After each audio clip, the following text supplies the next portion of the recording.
Keamanan dan kenyamanan warga beraktivitas di Kali Nama Timur, Desa Bula Air, Kecamatan Bula, Serang bagian timur terganggu. Hal ini menyusul ditemukannya 2 ekor buaya di kali tersebut dalam beberapa hari terakhir. Menyikapi kondisi itu, Rabu tadi jajaran kepolisian di Polsek Bula dan Babinsa serta pemerintah Desa Bula Air memasang spanduk larangan di beberapa titik pada jalur kali tersebut.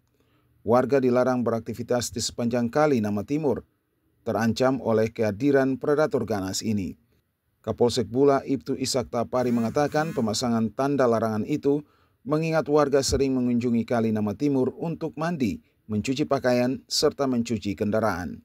Tempat ini banyak aktivitas masyarakat dari pagi hingga malam hari, terutama pada hari-hari libur. Dan untuk mencegah hal-hal yang tidak diinginkan, maka kami dari TNI Polri bersama dengan pemerintah daerah dalam hal ini dari Desa Bula Air melaksanakan himbauan untuk masyarakat. Kepala Desa Bula Air, Musniati Rumbara mengatakan, selain pemasangan spanduk di lokasi kali tersebut, pihaknya juga melakukan himbauan secara langsung kepada warga setempat.